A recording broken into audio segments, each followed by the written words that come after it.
Assalamualaikum warahmatullahi wabarakatuh. Halo semuanya, apa kabar? Di video kali ini kita akan bahas materi yang sering bikin penasaran dan pastinya akan bikin kamu makin paham.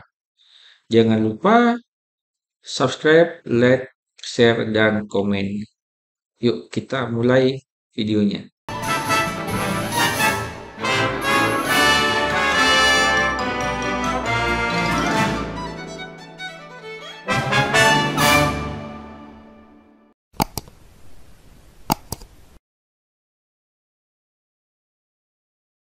Yang akan kita bahas pada kesempatan kali ini yaitu materi tentang kekuasaan dan taktik pengaruh. Bersama saya, Alvin Arifin. Sebelum kita ke materi inti, perkenalan dulu. Nama saya, nama lengkap adalah Alvin Arifin. Email alvinarifin@unibamadura.ac.id. Email pribadi yaitu mail@alvinarifin.com. NIDN 0728119104. Sinta ID 67011866. Scopus ID 5974796860. Website tempat saya menulis yaitu alvinarifin.co. Materi bisa di-download di lms.alvinarifin.com. Kemampuan akhir yang diharapkan untuk mahasiswa, yang pertama, mahasiswa mampu memahami konsep kekuasaan dalam konteks kepemimpinan. Yang kedua, mahasiswa mampu mengidentifikasi sumber kekuasaan pemimpin. Yang ketiga, mahasiswa dapat menjelaskan berbagai taktik pengaruh yang digunakan pemimpin. Yang keempat, mahasiswa mampu menganalisis efektivitas taktik pengaruh dalam berbagai situasi. Bahan kajian kita pada materi kali ini yang pertama adalah konsep dasar kekuasaan dalam organisasi. Yang kedua, sumber kekuasaan menurut teori klasik dan modern. Yang ketiga, taktik pengaruh yang umum digunakan pemimpin.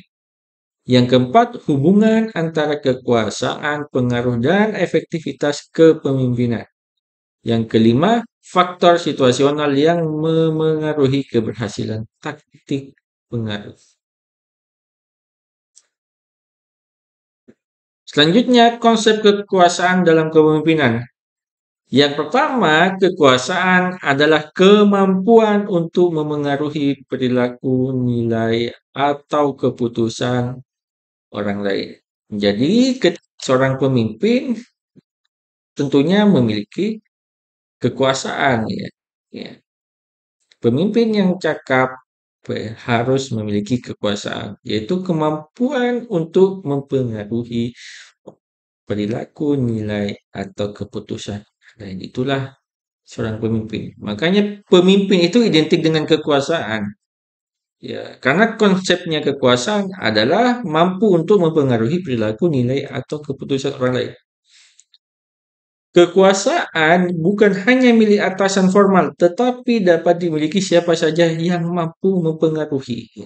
Siapapun yang mampu mempengaruhi, dia memiliki kuasa, dia memiliki kekuasaan.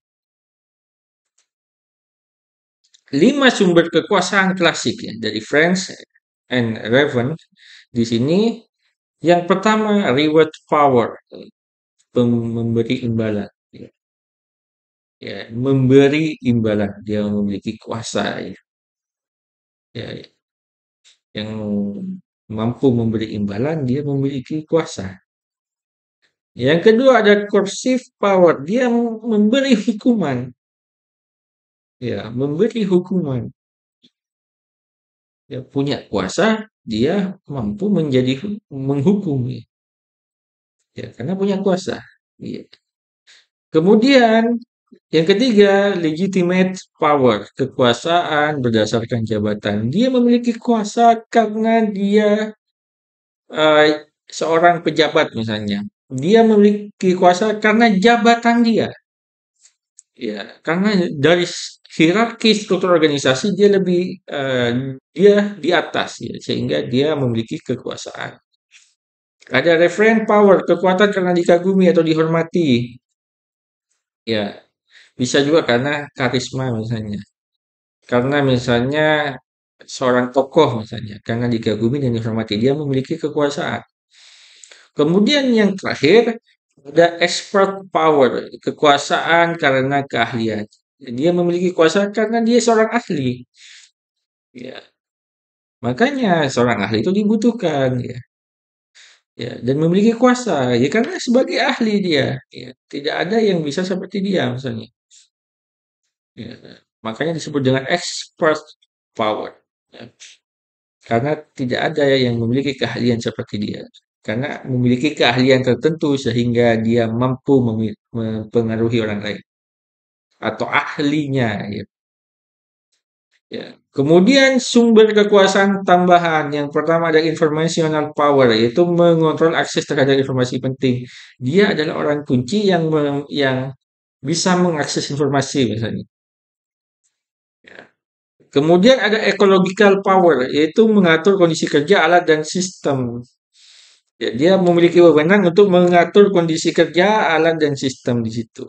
Sehingga dia memiliki kekuasaan itu, yang tidak dimiliki orang lain tentunya. Kemudian ada yang terakhir ada connection power, hubungan strategis dengan orang yang berpengaruh. Dia memiliki koneksi ya, atau memiliki jaringan, memiliki link ya dengan orang yang berpengaruh ya.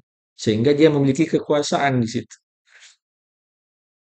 Kemudian definisi taktik pengaruh, yang pertama, taktik pengaruh adalah metode atau pendekatan yang digunakan pemimpin untuk mengubah sikap, persepsi, atau perilaku orang lain. Ya, jadi seorang pemimpin harus mampu mempengaruhi orang lain untuk menjalankan instruksi atau tugas. Ya, sehingga perlu metode yang disebut dengan taktik pengaruh. Ya. Efektivitas taktik tergantung pada konteks hubungan dan tujuan. Makanya ketika ingin mempengaruhi orang lain, ya harus dilakukan secara uh, mengikuti konteks hubungan dan tujuannya, ya. Ya, tidak asal mempengaruhi orang lain, ya.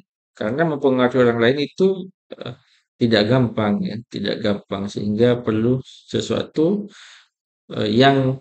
sesuatu alasan atau sesuatu eee, konteks di sini ya, yang bisa menggerakkan orang tersebut ya. Makanya tidak mudah itu. Klasifikasi 11 taktik pengaruh utama dari Yukel itu. Yang pertama ada rasionalisasi atau rational persuasion, ya harus rasional ya, rasional. Kalau dari dari asal katanya rasional berarti harus masuk akal ya.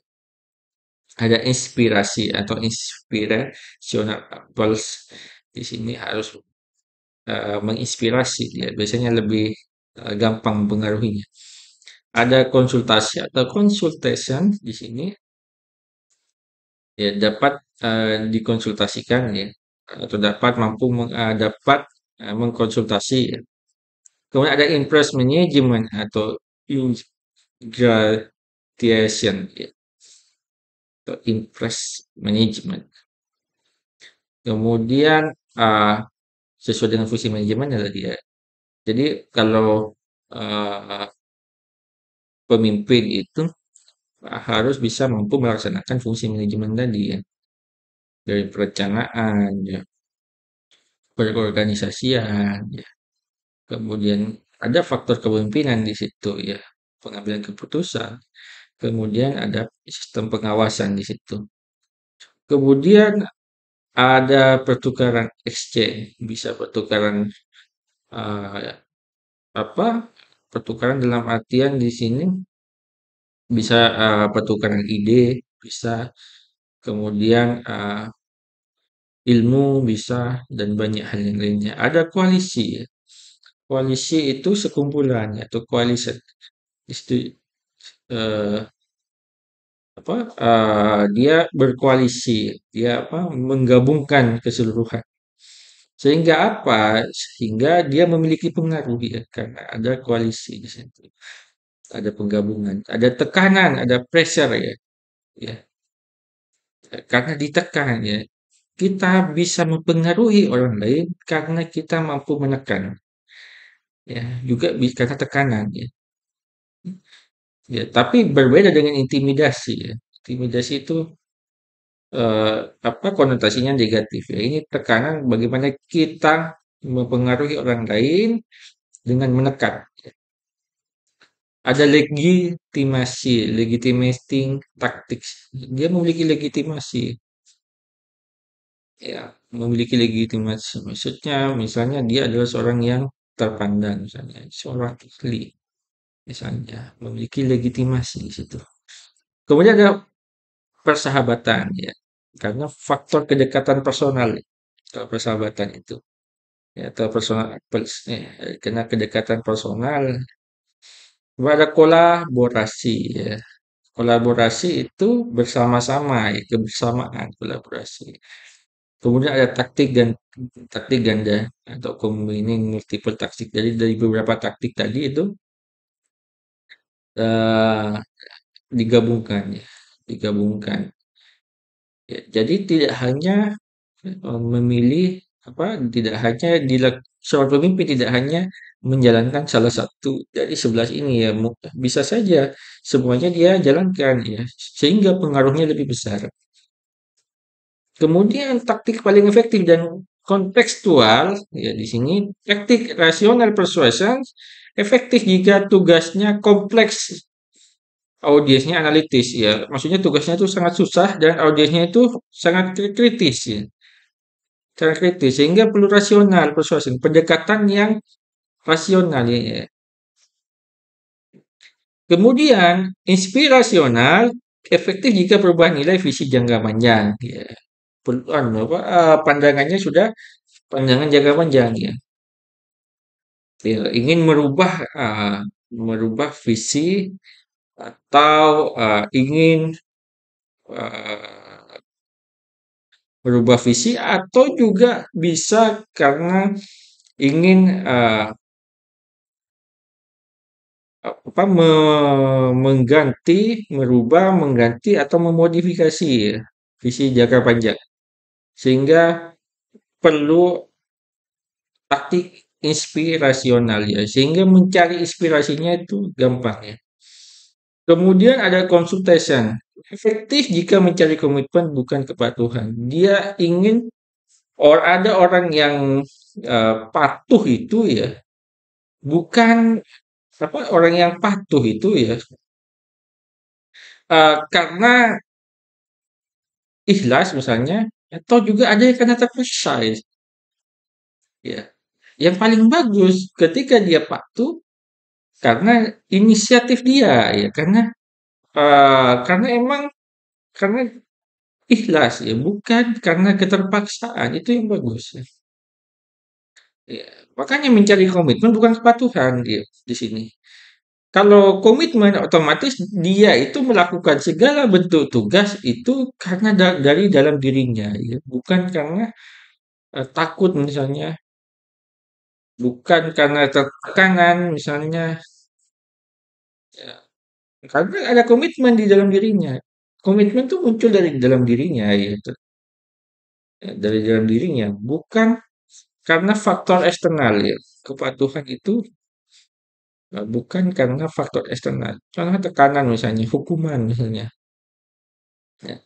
Kemudian ada pressure di sini, ada tekanan di sini, pressure waktu darurat atau relasi hierarkis yang kuat ya. Karena ada sesuatu tekanan di situ ya.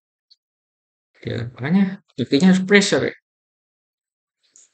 Ada injustification ya, injustification yaitu hubungan interpersonal penting atau hubungan informal. Ya, ya ada hubungan interpersonal penting atau informal. Misalnya hubungan persahabatan, kerabat, keluarga dan lain sebagainya. Efektivitas dipengaruhi oleh hubungan budaya organisasi, kekuatan formal, dan persepsi keadilan. Ya, jadi adil itu penting ya. Seorang pemimpin yang berlaku adil itu penting ya, karena akan meminimalisir yang namanya konflik itu.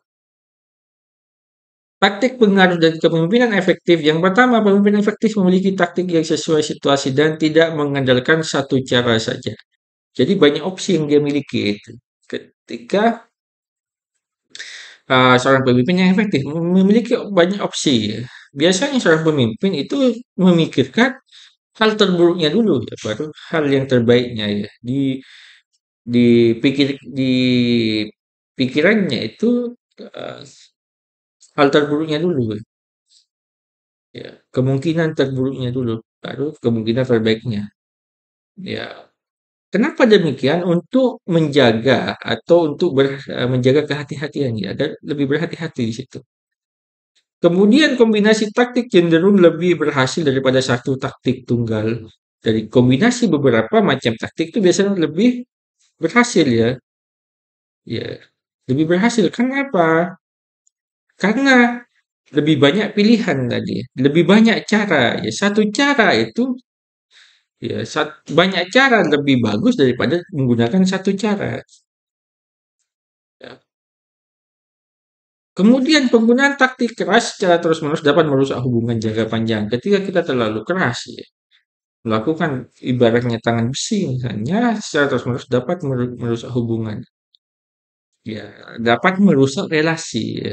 Sehingga eh, bawahan patuh itu bukan karena dia memiliki komitmen terhadap organisasi. Patuh bukan karena memiliki komitmen, tapi patuh karena takut. Ya, hati-hati. Ketika misalnya hubungan rusak, maka kemungkinan turnover itu akan tinggi. Kemungkinan pindah ya, itu akan tinggi. Kemudian tantangan etis dalam penggunaan kekuasaan. Yang pertama, penyalahgunaan kekuasaan dapat menyebabkan manipulasi, intimidasi, atau penindasan. Nah, ini yang harus dihindari. Ya, ketika kita mempunyai kuasa, maka bisa saja kita memanipulasi, mengintimidasi, atau bahkan menindas orang lain. Makanya jadilah pemimpin yang etis di sini. Pemimpin etis menggunakan kekuasaan untuk mendorong pertumbuhan, bukan dominasi.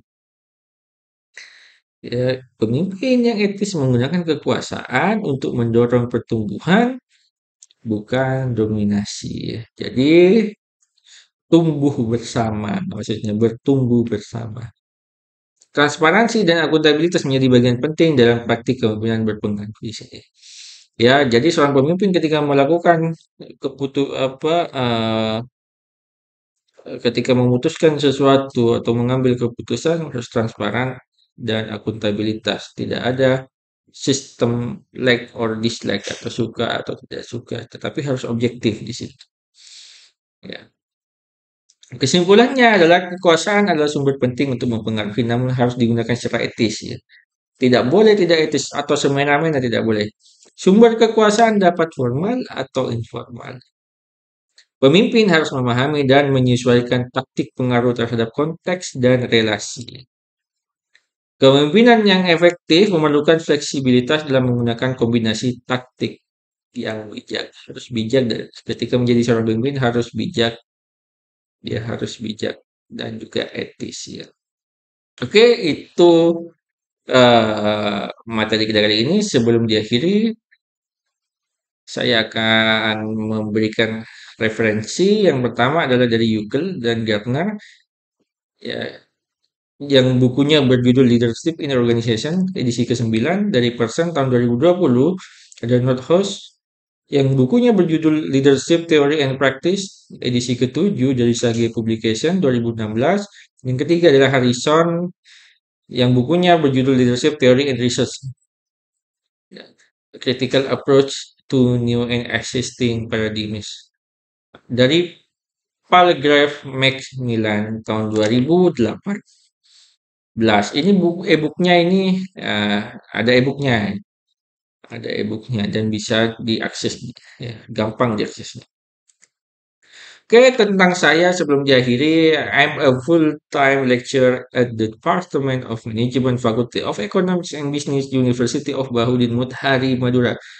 My primary focus is in human resource management, covering areas such as recruitment, employee development, leadership, and organizational behavior. I actively teach relate course and consistently engage in research and community service activities.